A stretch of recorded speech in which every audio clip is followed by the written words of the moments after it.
Hi welcome to great Andhra. నేను చందన.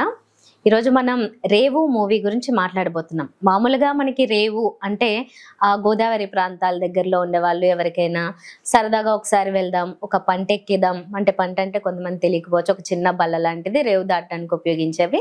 ఇంకా లేకపోతే ఒక చిన్న పడవ అటువంటివి ఏమన్నా ఎక్కి సరదాగా ఒకసారి అలా రౌండ్ వేసి రావాలని ఇలాంటి కోరికలు పుడుతూ ఉంటాయి. ఎప్పుడైనా ఒకటి రెండు సార్లు అనుభవించిన వాళ్ళు మళ్ళీ మళ్ళీ వెళ్దాం అనుకున్న వాళ్ళు కూడా ఉంటారు. అయితే అక్కడ అంటే రేవు చుట్టూతా లేకపోతే ఆ రేవులోనే ప్రతి నిత్యం కూడా ఒక ఉద్యోగం లాగా మత్స్యకారులు అక్కడే జీవిస్తూ ఉంటారు. అక్కడే ఎన్నో సాధక బాధకాలు ఉంటాయి. అసలు మనకి కనిపించే అంత అందమైన ఆ జీవితంలో వాళ్ళకుండే కష్టాలు వాటితో పాటుగా అక్కడుండే ఇక మిగతా లైఫ్ని కూడా చూపించే ప్రయత్నం చేశారు రేవు సినిమా ద్వారా.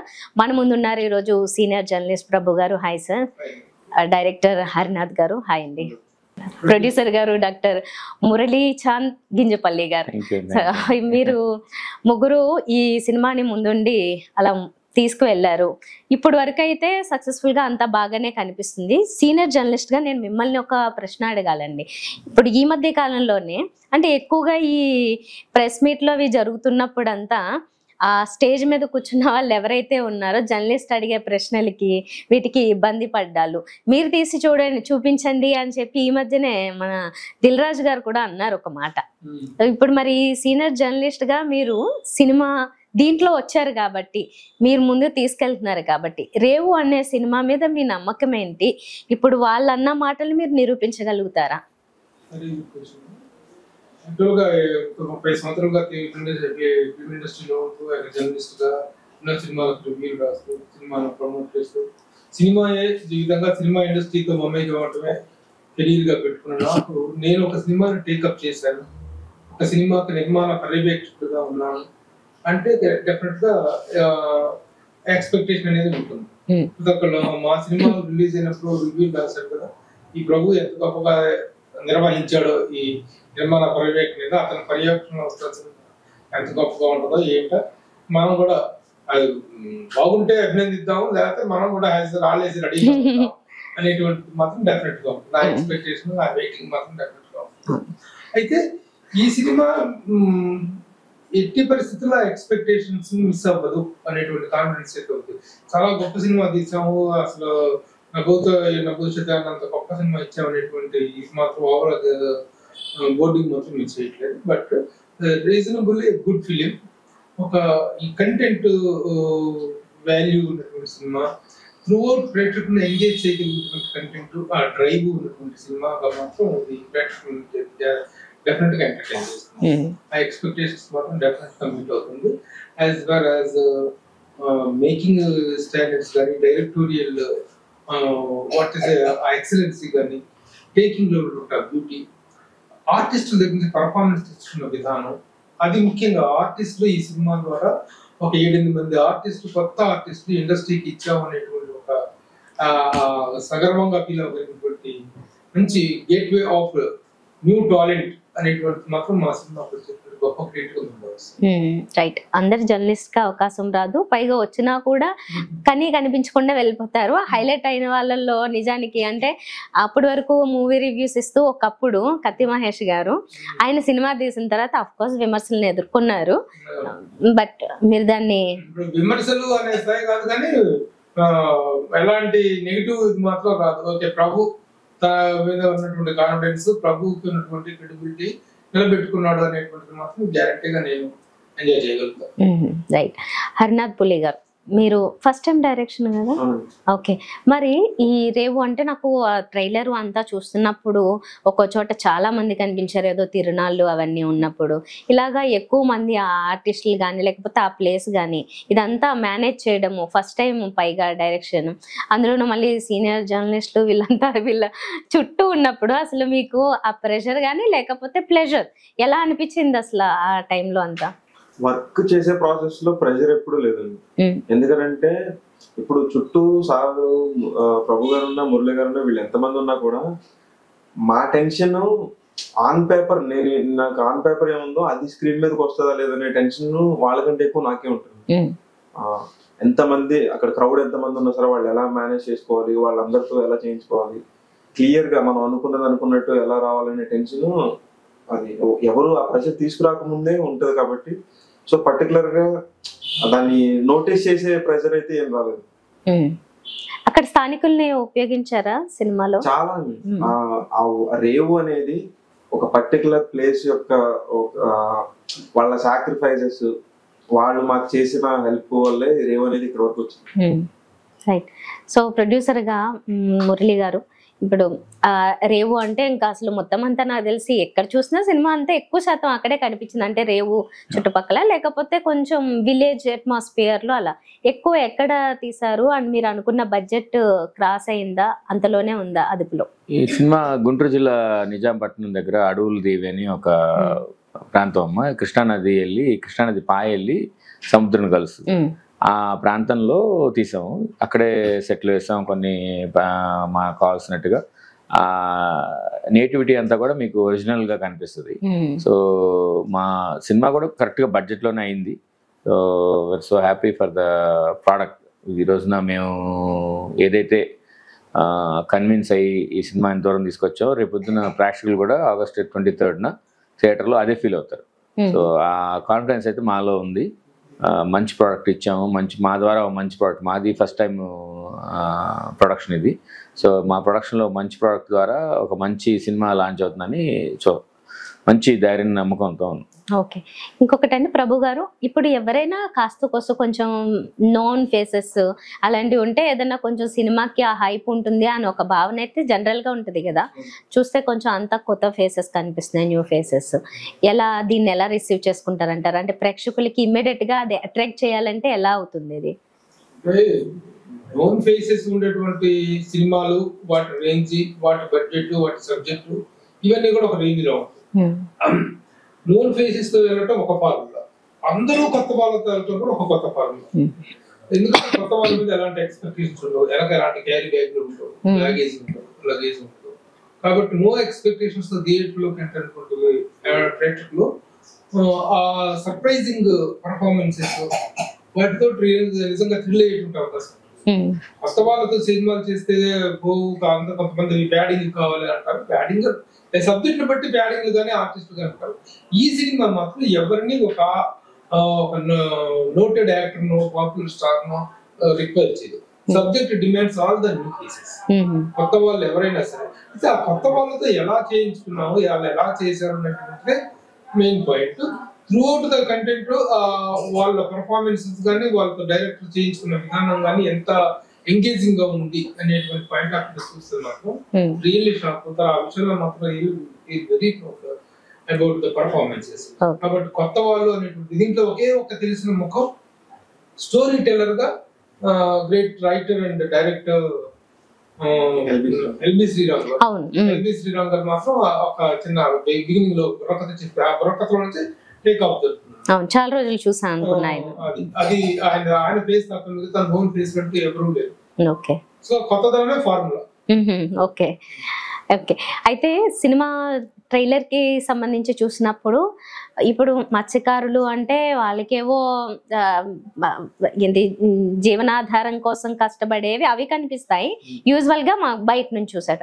మీరు సినిమాలో చూపించినవి మేబీ ఇంటర్నల్ గా అవి కూడా ఉంటాయి. మీ గొడవలు అక్కడక్కడ ఎన్ని గొడవలు, ఈ కత్తులు, నరుక్కోడాలు, చంపుకోడాలు, ఇది అంత ఉందా? ఇది కల్పితమా? మీకు ఏదన్నా తెలుసా అక్కడ జరిగేవి?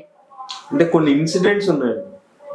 స్టోరీ కంప్లీట్ గా స్టోరీ ఫ్రిక్షనల్ కాదు అలా అని చెప్పి రియల్ స్టోరీ కూడా కాదు. కొన్ని ఇన్సిడెంట్స్ కొన్ని క్యారెక్టర్స్, కొన్ని పర్టికులర్ ఆ కల్చర్ లో బ్లెండ్ అయి ఉన్న పర్టికులర్ ఈవెంట్స్ ని బేస్ చేసుకుని డెవలప్ చేసుకున్నాం. అంతే.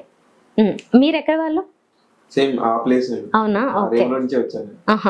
అంటే ఈ స్టోరీనే ఎందుకు రాయాలనిపించింది, ఎందుకు ఇదే తీయాలనిపించింది మీకు? అంటే నాకు ఒక ఫస్ట్ టైం డైరెక్ట్ చేస్తున్నప్పుడు నేను పెరిగిన కల్చర్, నేను పెరిగిన నేటివిటీ, నేను చుట్టూ చిన్నప్పటి నుంచి చూసిన ఎన్విరాన్మెంట్, అక్కడి నుంచి ఒక కథ తీసుకోవడం, దాన్ని కొంచెం సెమీ కమర్షియలైజ్ చేసి చేయడం అనేది నాకు అది స్ట్రెంగ్త్ లా అనిపించింది. నేను దాన్ని రీసెర్చ్ చేసుకోవడానికి కానీ, నేను దాని నుంచి స్టోరీని కలెక్ట్ చేసుకోవడానికి కానీ నాకు చాలా ఈజీ అవుతుంది. నాకు అక్కడ హెల్ప్ చేయడానికి నా ఫోర్ ఫాదర్స్, నా చుట్టూ ఉన్న రిలేటివ్స్, నా చుట్టూ ఉన్న ఆ కల్చర్ లో ఆ మత్స్యకారులు ఎవరైతే ఉన్నారో వాళ్ళు కానీ వాళ్ళ దగ్గర నుంచి నేను కలెక్ట్ చేసుకోవడం ఈజీ. సో అది నాకు చాలా గ్రిప్పింగ్ గా నేను స్టోరీ చెప్పగలను అనిపించింది. అండ్ మోర్ ఓవర్ ఈ కథ అనేది ఎర్లియర్ 90s లో జరిగేది. సో నా చిన్నప్పుడు నేను టేప్ రికార్డ్ లో పాటలు విన్నాను, టీవీలో బ్లాక్ అండ్ వైట్ టీవీలో సినిమా చూసాను. ఇప్పుడు ఫుల్ ఐస్ వాడు వెళ్తుంటే వాడు వెనకాల పరిగెట్టిన వాళ్ళు నేను. సో ఇలాంటి నాస్టాలజిక్ ఎక్స్పీరియన్సెస్ అన్ని కూడా ఒక స్క్రిప్ట్ లో ఇంక్లూడ్ చేయాలంటే కనుక ఇలాంటి సబ్జెక్ట్ అదే కనెక్ట్ అనిపించింది. ఓకే, అందుకే ఆ టీవీని కూడా హైలైట్ చేశారు కదా స్టార్టింగ్ లో. అదే నాకు తెలిసి ప్రతి ఒక్కళ్ళు ఈ జనరేషన్ లో ప్రతి ఒక్కళ్ళు ఎక్స్పీరియన్స్ చేసిన సీన్ 90s కిడ్స్ అంటే యాక్చువల్లీ ఇప్పుడు చిన్నపిల్లలు ఏంటి తెలుసా, మీరు అప్పుడు ఎంజాయ్ చేశారు అంటున్నారు. అంటే 90s మూమెంట్స్ ఏమన్నా చెప్తుంటే మీకే అప్పుడు బాగుంది కదా, మాకేం బాగాలేదు ఇప్పుడు అనే కొంతమంది జనరేషన్ ఉన్నారు. సో అందరికీ అది నచ్చాలని లేదు. అప్పుడు పడే కష్టాలు అప్పుడు ఉన్నాయి, ఇప్పుడు పడేవి కష్టాలు కావచ్చు, లాభాలు కావచ్చు, ఏవైనా. రైట్ సార్, కమర్షియల్ ఎలిమెంట్స్ ఒక సినిమాకి అవసరమే అంటారు. ఎందుకంటే అది ఒక ప్రొడ్యూసర్గా డబ్బు పెడుతున్నప్పుడు తిరిగి రావాలంటే ఇలాంటివి మీకు ఉపయోగపడతాయి అని మీకు ఏం కనిపించాయి ఇందులో సినిమా చూసినప్పుడు? అలా ఈ సినిమాలో అందరూ కొత్త వాళ్ళు అంటున్నారు కానమ్మా, when you see on the screen మీకు అలా అనిపించదు. ఆ కథలో అంటే బేసిక్గా నాకు అంటే ఇమీడియట్గా కథ విన్నప్పుడు ఆ కథలో ఆ క్యారెక్టర్స్ మనకి ఎంత పవర్ఫుల్గా కనిపించినాయి. అది పెద్దవాళ్ళు చేస్తే బాగా హై రీచ్ ఉంటుంది, చిన్నవాళ్ళు చేస్తే తక్కువ రీచ్ ఉంటుందని కాదు. ఒకసారి ఆడియన్స్ దగ్గరికి ఈ సినిమా వాళ్ళు వెళ్తే కనుక దే విల్ ఫీల్ ఎవరు పెద్ద ఎవరు చిన్న అనేది వాళ్ళు చూస్తారు. ఆ సినిమా అక్కడ క్యారెక్టర్లు కనిపిస్తే కానీ ఆర్టిస్టులు కనిపించరు మనకు. అసలు వాళ్ళ క్యారెక్టర్లనే మనం చూస్తాం. అవే మనల్ని చాలాసార్లు ప్రూవ్ చేసినాయి. మన తెలుగు ఫిల్మ్ ఇండస్ట్రీ కానీ ఏ ఫిల్మ్ ఇండస్ట్రీలో అయినా ప్రతివాడు కొత్తవాడుగానే మొదలవుతాడు. మీరు హ్యాపీ డేస్లో చూసిన క్యారెక్టర్స్ అన్నీ కూడా కొత్తవే. తేజ గారి సినిమాలన్నింటిలోనూ కొత్త వాళ్ళే వాళ్ళందరూ. కానీ once you watch the movie వాళ్ళందరూ మనకు పరిచయమైన హీరోలాగా ఈ రోజున ఎంతోమంది కెరీర్లు స్టార్ట్ అయిపోయినాయి, సెట్ అయిపోయినాయి. అట్లాగే శివాలో కానీ ఏ కొత్త ప్రయత్నం చేసినప్పుడు కూడా ప్రయత్నం కొత్తగా అనిపిస్తుంది కానీ చూసిన వాళ్ళకి అది అనిపించదు. వాళ్ళకి మన దగ్గరలో ఉన్న వాళ్ళు చూసినట్టే అనిపిస్తుంది. సో ఆ ఫీల్ తోటే మేము నమ్మినట్టుగానే ప్రోడక్ట్ కూడా వచ్చింది. రేపు 23వ తారీఖు జనాలందరూ కూడా అదే ఫీల్ అవుతారని గట్టిగా నమ్ముతున్నాం. కాంపిటీషన్ లేదండి ఆ టైంలో? అంటే వేరే సినిమాలు రిలీజ్లు థియేటర్లు మాకు ఆ ఇబ్బంది కలగలేదమ్మా. మాకు పరపనేని రాంబాబు గారు కానీ ప్రభు గారు కానీ వీళ్ళున్న హెల్ప్ తోటి మూవీలో ఉన్న కంటెంట్ మూలకంగా చూసిన వాళ్ళు ప్రతి ఒక్కళ్ళు మొన్న మాకు ట్రైలర్ లాంచ్ రోజున దిల్ రాజు గారు రావటం, దానికి ముందు ఆడియో రిలీజ్కి సరస్వతి పుత్రులు మొత్తం పాటలు రాసే ప్రముఖ గేయ రచయితలు అందరూ మాకు రావటం, అట్లా మాకు ఏ సందర్భంలో అంతకుముందు ఆర్జీవి గారు రావటం, వీళ్ళంతా కూడా ఒక పాజిటివ్ వైబ్ని క్రియేట్ చేశారు. సో దానివల్ల మాకు రేపు 23వ తారీఖు రిలీజ్కి రోజున ఒక సుఖప్రసవం అంటారు, అంటే ఈజీ డెలివరీ సినిమా మంచిగా ప్రేక్షకుల ముందుకు వెళ్తుంది. They will also see and they will మంచి ఇట్లాంటి ఒక మంచి హెల్దీ బేబీ చూసారనే ఫీల్ కలుగుతుంది. యూజువల్గా అండి ఆర్జీవి గారు అసలు ఎవరు దేనికి పిలిచినా రారాయన, ఎందుకంటే ఆయన స్టైలే వేరు అసలు. అంతే, ఆయన సినిమాల ప్రమోషన్లు ఇంటర్వ్యూల వరకే కానీ అసలు వేరే వాళ్ళ దగ్గరికి రావడం అనేది జరగదు. ఏంటి అసలు ఈ సినిమాకి ఏంటి మిరాకిల్? అంటే ఆ రోజున ఆర్జీవి గారు రామ్ గోపాల్ వర్మ గారు కాకుండా అంత వైట్ ఆపోజిట్ పర్సనాలిటీ ఒక ఆయన వచ్చారు, film personality. The gentleman of the Telugu film industry, అజాత శత్రువు అంటాం మురళీమోహన్ గారు, ఇదో అందరికీ శత్రువు.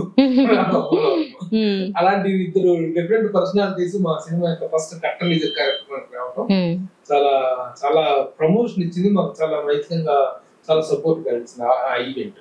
ఆ తర్వాత జరిగిన ప్రతి ఈవెంట్ కూడాను మాకు చాలా, ఇంకా మీరు ప్రెసిడెంట్ గారు వేరే సినిమాలు కూడా ఉన్నాయి కదా కాంపిటీషన్ ఫీల్ అవుతున్నారు అని చెప్పి, కాంపిటీషన్ లో వీఆర్ ఇన్ ద రేస్ లో మేము ముందున్నాం అనేటువంటి కాన్ఫిడెన్స్ మాకు. 23వ తారీఖు రిలీజ్ చేసే సినిమాలు 5 సినిమాలు అందరూ వస్తాయి కదా, ప్రతి వారం సినిమాలు ఉంటూ ఉంటాయి. మనం ప్రధాన వీ కాంట్ గో బ్యాక్. కాబట్టి ఉన్న సినిమాలు ఉన్నప్పటికీ కూడా మా సినిమాకు ఉన్నటువంటి మైలేజ్, మా సినిమాకు వచ్చినటువంటి రెస్పాన్స్, పబ్లిసిటీ విషయంలో మాకు దొరికినటువంటి సపోర్ట్, ఇవన్నీ కూడా మా సినిమాని ఫ్రంట్ లైన్ లో పెట్టే కాన్ఫిడెన్స్. ఓకే, మీకు డైరెక్టర్ మీద నమ్మకం ఏంటండి?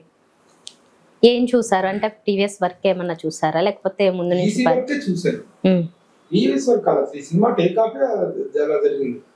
అనుకోకుండా ఇతను తీసినటువంటి ఈ సినిమా సార్ మేము ఇట్లా రేవ్ అనేటువంటి సినిమా చేసాం సార్, మీరు చూడండి దీనికి ఏమైనా మాకు హెల్ప్ చేయండి అని చెప్పేసి ఇందులో నటించినటువంటి హరినాథ్ గారు అని చెప్పేసి హరిబాబు గారు అని నన్ను అడిగారు. ఆ ట్రైలర్ చూసారు.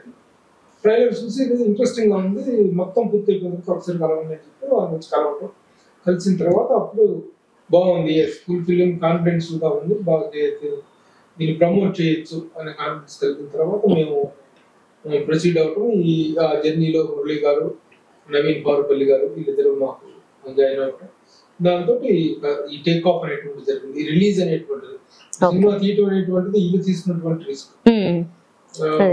Harinath and his friends batch వీళ్ళందరూ తీసుకున్నటువంటి దీన్ని రిలీజ్ కి తీసుకెళ్ళడం అనేది మేము తీసుకున్నాం. ఓకే, సో మీరు అప్పుడు తీసినప్పుడు ఎంత బడ్జెట్ అనుకున్నారు? అంటే మళ్ళీ రిలీజ్ వరకు తీసుకెళ్ళాలంటే అది పెద్ద పనే, అందరి దగ్గరికి వెళ్ళి అది అంతా సక్సెస్ అవ్వాలి అంటే. పైగా మొదటి డైరెక్టర్ గా అంటే ఒక సినిమా ఫస్ట్ లోనే ప్రూవ్ చేసుకోవాలి, తర్వాత ప్రూవ్ చేసుకుందామంటే కుదరదు. ఎందుకంటే తర్వాత ఒక ముద్ర పడిపోయిన తర్వాత జనాలు తొందరగా యాక్సెప్ట్ చేయరు. సో అప్పుడు ఎలా జరిగింది అంటే రూపాయి పోగేసి చేస్తారు, ఇలా కష్టపడతారు అంటారు కదా, మీ ప్రయాణం ఎలా జరిగింది అప్పుడు? డెఫినెట్ గా మేము స్టార్ట్ చేసినప్పుడే మాకు అవేర్నెస్ ఉందండి. ఇది మేము కంప్లీట్ చేసి రిలీజ్ చేయగలగడం అనేది మా ఒక్కళ్ళతో అయ్యే పని కాదు.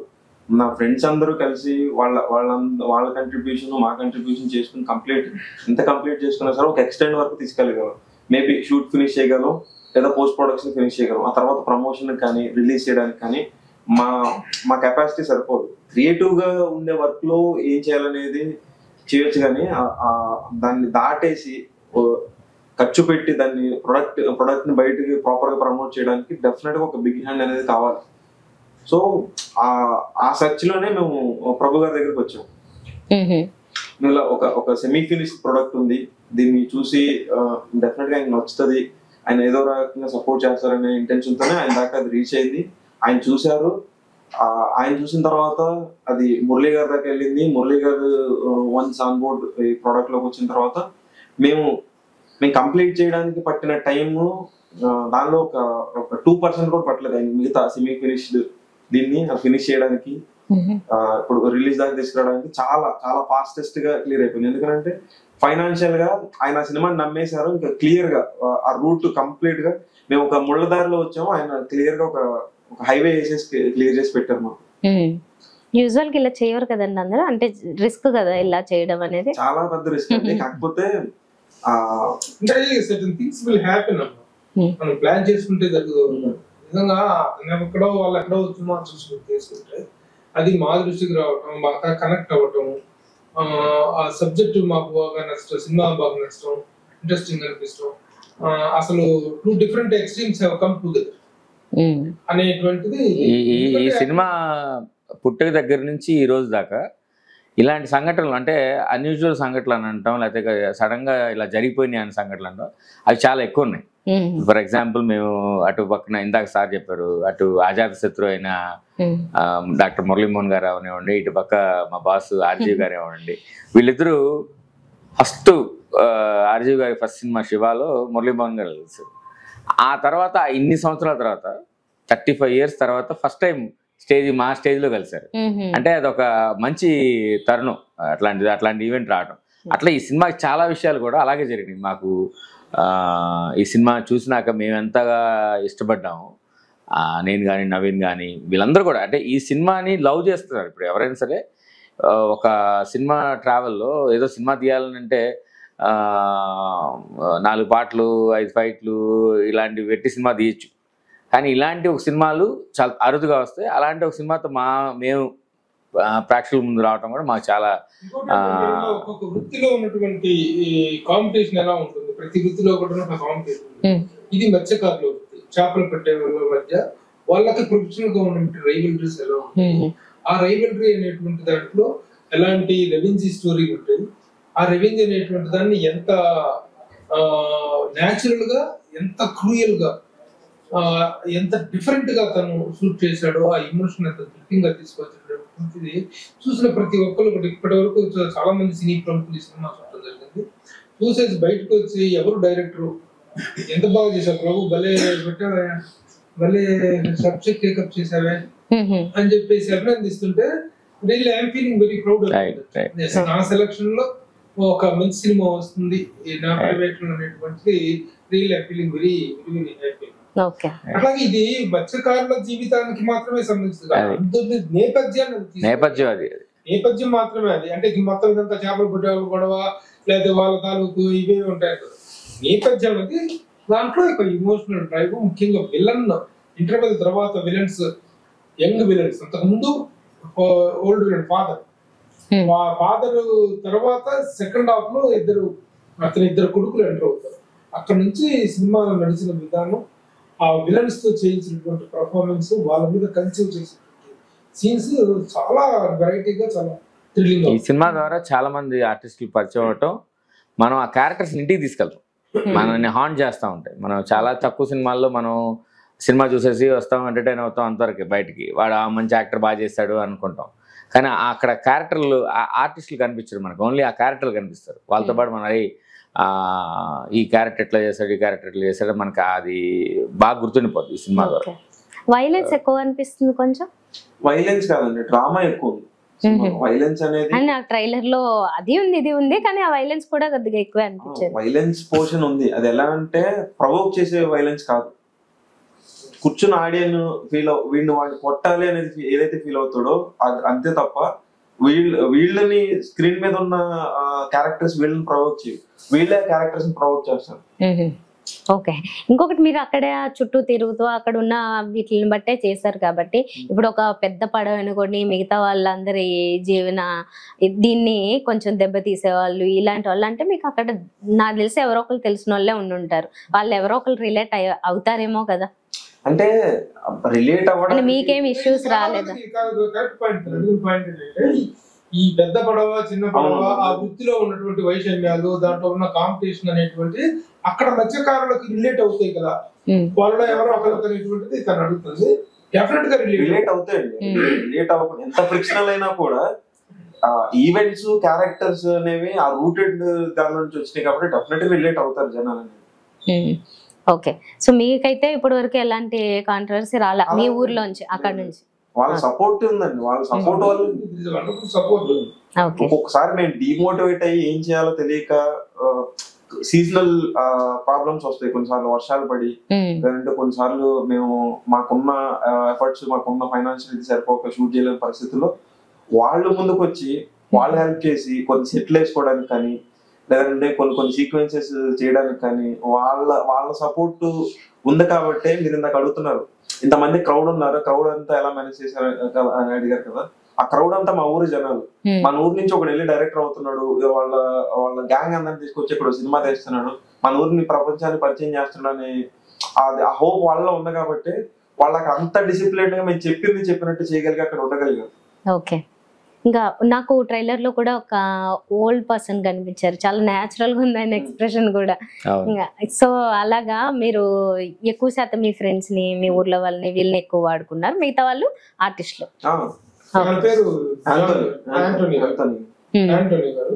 చాలా senior actor, stage artist. Okay, అందుకే అంత ఆల్మోస్ట్ ఉన్న వాళ్ళలో 70% ఆర్టిస్టులు, పెద్ద ఆర్టిస్టులు కానీ చిన్న ఆర్టిస్టులు అందరూ స్టేజ్ ఆర్టిస్టులు. ఓకే, సో ప్రభు గారు, ఇప్పుడు మీరు మీడియాలో ఇంతకాలం నుంచి ఉన్నారు, ఇదంతా చూస్తూ ఉన్నారు, ఇప్పటి వరకు రాని ధైర్యం లేకపోతే ఇప్పటి వరకు చెయ్యాలి అనిపించిన ఒక సాహసం ఇప్పుడు చెయ్యాలి అనిపించడానికి ఏంటి రీజన్? ఇది మేము ఎదురెళ్ళి చేసింది కాదు, it has come to us. మేము మా మీద ఒక వెంచర్ చేయాలనుకుంటే కొత్తగా మేము ఒక సినిమా స్టార్ట్ చేసి డే 1 నుంచి ప్రొడక్షన్ స్టార్ట్ చేస్తే అది మేము చేసిన సాహసం. ఇది అనుకోకుండా ఎదురొచ్చినటువంటి ఒక డిఫరెంట్ ఎక్స్పీరియన్స్. అది ఆర్ఆర్ డైలాగ్ ఉంటుంది కదా, యుద్ధాన్ని వెతుక్కుంటూ ఆయుధాలు వాటంతా అవే వస్తాయి. అలా అది జరిగింది ఇక్కడ. కథే ఈ సినిమాలో ఉన్న ప్రతి ఒక్క సినిమాకి సంబంధించిన ప్రతి ఒక్కరిని తీసుకొచ్చింది మాకు. అంటే ఆ నమ్మకం, ఆ కథ ఇప్పుడు ఒకరిని మీరు నమ్మారు అనగానే మనం ఆటోమేటిక్గా ఈజీగా కనెక్ట్ అవుతాం, ఎక్కువ టైం వేస్ట్ చేయం. ఓకే, తన వాళ్ళకి నమ్మింది, వాళ్ళకి నచ్చింది కాబట్టి మనం కూడా మనకు కూడా మంచి డెసిషనే ఉంటుంది అనేది మీ జడ్జిమెంట్ మీద మనకున్న నమ్మకం. అలాంటి ఒక ఇదే ఇప్పుడు ఈ రోజున మమ్మల్ని కలిపడం కానీ ఈ సినిమా జనాల్లోకి చూపించడానికి తీసుకెళ్ళడానికి కానీ వండర్ అనమాట. మీరు అడిగినట్టుగా చాలా మంది ఇలాంటి సబ్జెక్ట్స్ తీసుకొని సెమీ ఫినిష్ తీసుకొని సబ్జెక్ట్ దశలోనే కథా చర్చల దశలో వస్తారు కొంతమంది సభ ఫినిష్ అయిన తర్వాత వచ్చేసి సార్ మేము సినిమా చేసాం, మాకు సపోర్ట్ చేయండి, మేము సినిమా ఫినిష్ చేస్తామని చెప్పి చాలా జరిగింది, చాలా జరిగింది. కానీ అన్నింటినీ మనం టేకప్ చేయలేము. చూసిన వెంటనే ఎస్ ఇది మనకి కనెక్ట్ అయింది, ట్రిగ్గర్ అయ్యాం మనం అన్న ఫీలింగ్ కలిగినప్పుడే చేయగలం. అలాంటి ట్రిగ్గర్ అవ్వటం అనేటువంటిది, మోటివేట్ అవ్వటం అనేటువంటిది ఈ సినిమా చూస్తున్న మరుక్షణమే కలిగింది. మంచి సినిమా అనేది దీన్ని మనం ఏదైనా చెయ్యాలి, దీన్ని మిస్ చేయకూడదు, ఎలాగైనా తీసుకెళ్ళాలి పబ్లిక్ దృష్టికి అనేటువంటి ప్రేక్షకుల దగ్గర తీసుకెళ్లాలని ఒక మోటివేషన్ నాకు కలిగింది. రోజు మనం చాలా ఫోటోలు తీస్తుంటాం కెమెరా తోటి, సెల్ఫీలు, కానీ ఏదో అందులో ఒక్క ఫోటోనే మనం డీపీగా పెట్టుకుంటాం. ఎందుకు అది మనకు స్ట్రైక్ అవుతుంది, ఇది బాగుంది అని. అలాంటి ప్రయత్నమే ఈ సినిమా. ఓకే, సో ఈ విధంగా చూస్తే మీకు నేను అదృష్టవంతుడిని అనిపిస్తుందా? ఖచ్చితంగా అనిపిస్తుంది. ఇంతమంది పెద్దవాళ్ళు వచ్చి వాళ్ళందరి ఎక్స్పీరియన్సెస్ ఇందులో పెట్టి నన్ను ముందుకు పుష్ చేస్తున్నప్పుడు డెఫినెట్ గా అది ఈచ్ అండ్ ఎవ్రీ మూమెంట్ లో అనిపిస్తుంది. ఓకే, కమర్షియల్ ఎలిమెంట్స్ అన్నారు కదా, ఇప్పుడు ఏదో ఒక 2 పాటలు అలాగా సక్సెస్ అయ్యాయి అనుకోండి, రీల్స్ లోనో షార్ట్స్ లోనో అలా కొంచెం సినిమాని కొంచెం ముందుకు తీసుకెళ్తుంది అని అనిపిస్తున్నాయి. అలాంటి ఏమన్నా జరుగుతున్నాయా? అంటే మా దానిలో ఉన్న పాటలు కానీ ఇప్పుడు వచ్చిన రెస్పాన్స్ కానీ చాలా ఓవర్వెల్మింగ్ ఉంది. అండ్ మోర్ ఓవర్ ఇంకొకటి ఏంటంటే మా పాటలు కానీ మా సినిమాలో ఉన్న ఏ ఎలిమెంట్ కూడా సపరేట్ గా రీల్స్ లో అట్రాక్ట్ అవడానికో లేదంటే యూట్యూబ్ లో ఎంగేజ్ చేయడానికో చేసింది కాదండి. మీరు సినిమా చూస్తే ఆ మూవీ ఉన్న ఫ్లోలో ఆ తర్వాత మీరు సినిమా చూసిన తర్వాత మిమ్మల్ని హార్ట్ చేస్తాయి. ఆ స్టోరీకి కావాల్సిన ఫ్లో కోసం డిజైన్ చేసింది ఆ సాంగ్స్ కానీ అన్నీ కానీ. మీరు ఉన్న మీరు రిలీజ్ చేసిన 3 సాంగ్స్ ఏ సాంగ్ విన్నా కూడా అందులో నుంచి మీరు ఒక స్టోరీని ప్రిడిక్ట్ చేసుకోవచ్చు, దాని వెనక నడుస్తున్న బ్యాక్ స్టోరీని ప్రిడిక్ట్ చేసుకోవచ్చు. సో మీరంటన్నా ఆ రీల్స్ లో నుంచి వచ్చే రీచ్ కానీ అది కానీ డెఫినెట్ గా ఆఫ్టర్ రిలీజ్ వస్తుంది. వచ్చింది కాబట్టి ఆదిత్య వాళ్ళు రిలీజ్ చేయడం జరిగింది సాంగ్స్, మొత్తం 4 సాంగ్స్. అద్భుతమైన రెస్పాన్స్, మేము ఎక్స్పెక్ట్ చేయలేదు. చాలా మంది ఆదిత్య మ్యూజిక్ వాళ్ళకి ఫోన్ చేసి జాబ్ పట్టుకుంటేసారే దిల్ రాజు గారే ఫస్ట్ దేవుడి పాట విని జస్ట్ ఆదిత్య వాళ్ళని ఇట్లాంటి చిలకొట్టులు భలే కొడతారా అనే ఒక చిన్న ఒక కాన్ఫిడెంట్ వర్డ్ ఆయన అన్నారన్నమాట. అంటే ఆయనకు వచ్చిన ఫీల్ ఆ ఒక్క 3 నిమిషాల సాంగ్కే ఆయన అలా ఫీల్ అయితే ఇమాజిన్ మంచి ఆడియో ఇచ్చామని. Song for the song sake అన్నట్లు కాకుండా అన్ని కూడా సిచ్యువేషనల్ డ్రైవ్ లోనే ఉంటాయి తప్ప డిమాండ్ ఆఫ్ ద సిచ్యువేషన్ గా ఉంటాయి తప్ప song for the song sake ఒక సాంగ్ ఉండలేదు. ఇమ్రాన్ శాస్త్రి అనే అతను రాశాడు మొత్తం పాటలు. శాస్త్రి అంటే అతను శ్రీవేణి సీతారామ శాస్త్రి గారి శిష్యుడు, అందుకని ఇమ్రాన్ అయితే అతని పేరు శాస్త్రి. అలాగే జాన్ చేశారు మ్యూజిక్, సాంగ్స్ అన్ని కూడా జాన్ అనే మ్యూజిక్ డైరెక్టర్ చేశారు. తను కూడా అద్భుతమైన పాటలు. అంటే చిన్న సినిమాకి ఇలాంటి సాంగ్స్ ఉంటాయా అనే ఒక మనకి ఒక అవగాహన ఉంటది. ఇది ఏమాత్రం ఆ సాంగ్స్ లో అసలు అది కనపడదు మీకు పెద్ద. మేము ఇంకా స్పెషల్ గా మెన్షన్ చేయాల్సిన ఇంకా 2 హై లెవెల్ టెక్నీషియన్స్ ఉన్నారు. వన్ ఇస్ ద ఆర్ఆర్ చేసినటువంటి వైశాఖ్, అది ఈజ్ కేరళీయన్ మలయాళి. అతను ఈ సబ్జెక్ట్ లో ఉన్న డెప్త్ ని అర్థం చేసుకుని భాష అర్థమైందో లేదో కూడా తెలియదు చేసుకుని అతను ఇచ్చినటువంటి ఆర్ఆర్ మాత్రం మా సినిమా నెక్స్ట్ లెవెల్ తీసుకెళ్ళి. ఆర్ఆర్ తర్వాత వచ్చేసి DOP cameraman, DOP Hemanth, Revanth. మీరు ఈ సినిమా చూస్తే మీరు ప్రమోషన్ లో కూడా అతను చూసుంటారు చాలా సార్లు. సార్ ఎప్పుడు అంటారు ప్రొఫెల్లర్ పెడితే ఎగిరి గట్టిగా ప్రొఫెల్లర్ పెడితే ఎగిరిపోయి. అట్లాంటి అబ్బాయి అంటే తన కళ్ళు ఇతని అనుభవాలని ఇతని ఎక్స్పీరియన్స్ ని అతని కళ్ళలో చూపించాడు విపరీతంగా. అంటే మీరు ఆ విజువల్స్ చూసిన స్టన్నింగ్ విజువల్స్. జనరల్ గా మంచి ప్రెజెంట్ ఏసీ డైరెక్టర్ బాబీ ఉన్నారు కదా, బాబీ ఆ షార్ట్స్ చూసి ట్రైలర్ షార్ట్స్ చూసేసి తనను ప్రత్యేకంగా అభినందించారు. చాలా బాగుంది. ఇందులో ఎగ్జాగరేషన్ అని అంటున్నారు అని కాదు, మన త్రివిక్రమ్ గారి డైలాగ్ ఉంది జులై సినిమాలో, అల్లు అర్జున్ అంటాడు, మనం కొడతాం చెడతాం చెప్పకపోతే ఎలా తెలుస్తుంది బ్రో అని, సిగరెట్ పెట్టి మీద రాస్తారు తాగితే పోతామని. అట్లా మా సినిమాలో ఇంత మంచి కంటెంట్ ఉందని మేము చెప్పకపోతే జనంకి ఎట్లా తెలుస్తుంది? ఇప్పుడు ఒక చూస్తే మనం ఇల్లు ఈ రోజున ప్రతి సెలబ్రిటీ హోమ్ టూర్లు చేస్తున్నారు, వాళ్ళ ఇల్లు చూపించుకుంటున్నారు, అంటే ఎంత ఆనందంగా చూపించుకుంటున్నారు, అంత బాగుంది చూడండి అని. అట్లాగే మా సినిమా కూడా డెఫినెట్ గా అంత బాగుంటుందని ఎక్స్పీరియన్స్ మేము ఇస్తానికి రెడీగా ఉన్నాం 23rd. ఇంకా విజయం కూడా బాగుందని కనిపిస్తుంది, ప్లస్ కామెంట్లు కూడా చూసాను నేను. సో డైరెక్టర్ గా మీకు కూడా మంచి కామెంట్స్ వస్తున్నాయి. సో రిలీజ్ అయిన తర్వాత తెలుస్తుంది మాకు కూడా ఎలా ఉంటుందని. సో ఫైనల్ గా ప్రేక్షకులకి ఏం చెప్పాలని? ఈ పోస్టర్ ఇదిగోండి, ఈ పోస్టర్ చూసాం, ఈ పోస్టర్ కెమెరా చూపించి ఆ పైన క్యాప్షన్స్ జనమంతా మెచ్చగా జగమంతా తానుగా ఎదిగినట్టి కీర్తి ఎందరికో స్ఫూర్తి, మా స్ఫూర్తి ప్రదాత మెగాస్టార్ పద్మవిభూషణ్ డాక్టర్ చిరంజీవి గారికి హృదయపూర్వక జన్మదిన శుభాకాంక్షలతో. పోస్టర్స్ ఈ పోస్ట్ ఇలా కెమెరా చూపించి ఈ కవిత చదివి పోస్ట్ ఇలా చూపించి ఏంటి ఇలా ఇది ఎలా ఎందుకు చేశారు చిరంజీవి గారికి శుభాకాంక్షలు చెప్పడం, ఆయన స్ఫూర్తి ప్రదాత స్టోరీ ఏంటి అనేది అది ముందు చదివేసి ప్రభు గారు అని చెప్పి నన్ను చదువు. జగమంతా వెచ్చగా జనమంతా తానుగా ఎదిగినట్టి కీర్తి ఎందరికో స్ఫూర్తి. ప్రభు గారు మీకు చివరిగా ఒక ప్రశ్న. జనమంతా మెచ్చగా జగమంతా తానుగా ఎదిగినట్టి కీర్తి ఎందరికో స్ఫూర్తి, మా స్ఫూర్తి ప్రదాత మెగాస్టార్ పద్మవిభూషణ్ డాక్టర్ చిరంజీవి గారికి హృదయపూర్వక జన్మదిన శుభాకాంక్షలతో అని పోస్టర్ రిలీజ్ చేశారు. ఏంటి దీని వెనుక కథ? కథ లేదు, ఈ కథలో మధ్యలో ఇది ఎందుకంటే 80s నాటి ఒక బ్యాక్ డ్రాప్ లో వచ్చేటువంటి ఇది. అంటే అప్పటికి ఖైదీ సినిమా, కొండవీటి సింహం, చిరంజీవి గారి ఒక ఉధృతమైనటువంటి ఎరా నడుస్తున్నటువంటి దాంట్లో ఆ టైంలో కొన్ని రిఫరెన్స్లు సినిమాలో ఉన్నాయి. అదే కాకుండా ఇక అక్కడ చిరంజీవి గారికి ఫ్యాన్ కాని వాళ్ళు ఎవరు లేరు, ముఖ్యంగా ఈ డైరెక్టర్ ఈ యూనిట్ లో ప్రతి ఒక్కళ్ళు కూడా die hard fans of Chiranjeevi garu. ఇంకా బర్త్డే టైం కూడా కరెక్ట్ గా బర్త్డే టైం కు మా సినిమా అదృష్టం అది అలా కలిసి రావడం అనమాట. అలా కలిసి రావడంతో 22 చిరంజీవి గారి బర్త్డే, 23 మా సినిమా రావడంతో ఆయనకి ఇలా జన్మదిన శుభాకాంక్షలు ప్రేక్షక ముఖంగా పబ్లిక్ తో చెప్పగలిగే అవకాశం వచ్చింది అనమాట. అందుకని అలా కలిసి వచ్చిన అదృష్టం అది. అందులో చిరంజీవి గారు అంటే అందరికి ఒక ఇన్స్పిరేషన్ కదా. చిరంజీవి గారి రిఫరెన్స్ లేని ఊరు లేదు.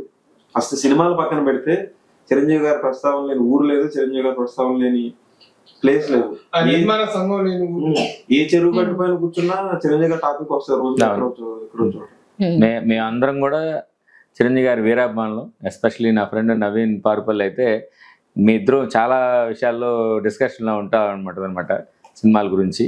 అందులో మా హై చాలా బాగుంటుంది చిరంజీవి గారి మాటలు వచ్చినప్పుడు. సో డెఫినెట్ గా ఈ సినిమా ఆయన బర్త్డే 22వ తారీఖు తర్వాత వస్తుంది. ఆయనకి ఒక బర్త్డే ట్రిబ్యూట్ లాగా ఈ సినిమాలో చాలా చోట్ల రిఫరెన్స్లు ఉంటాయి. సినిమా చూసిన వాళ్ళకి అది చాలా న్యాచురల్ గా ఏదో పెట్టారు చిరంజీవి గారిని అన్నట్టుగా కాకుండా కథలో అంటే భాగం లాగా వెళ్ళిపోతుంది అనమాట. నువ్వు చిరంజీవి ఫ్యాన్ వా అని హీరో క్యారెక్టర్ అడిగితే నువ్వు కాదా అంటే మన క్వశ్చన్ అట్లా నువ్వు చిరంజీవి ఫ్యాన్ వా నా క్యారెక్టర్ అడిగితే పిచ్చి చిరంజీవి అంటే అలా డిఫరెన్స్ ఉన్నాయి. సినిమా చాలా క్యూట్ గా ఉంటాయి సీన్స్ అన్ని కూడా. నేను ఎందుకంటే అంటున్నాను, ఇందులో ప్రత్యేకంగా ఏదో కామెడీ పెట్టాలి, ఏదో రొమాన్స్ పెట్టాలి, ఏదో డ్రామా పెట్టాలని కాకుండా ఆ కథలో భాగంలాగా వెళ్ళిపోతుంటాయి. ఇవి కూడా మనకి స్పెషల్గా కనిపించు. అంటే మనం ఓన్గా ఇప్పుడు సొంత వాళ్ళతో మనం ఎలా బిహేవ్ చేస్తాం అలాగే అనిపిస్తుంది. ఏ ఎమోషన్ కూడా ప్రయత్నపూర్వకంగా కాకుండా అలా న్యాచురల్ గా వెళ్ళినటువంటి ఫ్లో కంటెంట్ ఈ సినిమా రేపు చూసాక చెప్తాం మేము కూడా. సో చివరిగా ప్రేక్షకులకి ఏం చెప్పాలనుకుంటున్నారు? Great Andhra such a wonderful platform. ఈ రోజున మీడియాలో గ్రేట్ ఆంధ్ర అనేటువంటి చాలా చాలా పాపులర్ వెబ్సైట్ అండ్ యూట్యూబ్. మీరు వచ్చి మా ఇంటర్వ్యూ చేయడం అనేటువంటి really feeling very happy. And thanks to Venkat garu and to all the other heads of the great Andhra. అలాగే సినిమా చూసి మీ దగ్గర నుంచి కూడా ఒక మంచి రివ్యూను మంచి అభినందన మాకు దక్కుతుందని ఆశిస్తున్నాం. లేనిది ఏమని అడగట్లేదు. ఒక రివ్యూలు రాసే వారికి ఒక రివ్యూ వస్తుంది ఇప్పుడు. మంచి ఓవర్సీస్ లో మంచి వెబ్సైట్ అనగానే చాలా మంది టక్కని వెళ్ళేది గ్రేట్ ఆంధ్ర. ఈవెన్ నేను కూడా నా ఫోన్లో జిఎన్ కొట్టంగానే గూగుల్లో వచ్చేది గ్రేట్ ఆంధ్ర. అంటే అంత ఇదిగా మేము యూజ్ చేస్తాం. అలాంటి అంటే స్వచ్ఛమైన సినిమాలు, నిజాయితీన సినిమాలు తీసినప్పుడు వాళ్ళ రివ్యూలు చాలా పవర్ఫుల్గా ఉంటాయి. అలాంటి రివ్యూకి మా సినిమా గ్యారంటీగా పాస్ మార్క్ తీసుకుంటుంది వాళ్ళ దగ్గర నుంచి. అటు వెంకట్ గారు కానీ, మూర్తి గారు కానీ, అంటే ముఖస్థుతి కోసం చెప్పట్లేదు, జెన్యున్గా చేసినప్పుడు వాళ్ళు జెన్యున్గానే రాశారు చాలాసార్లు.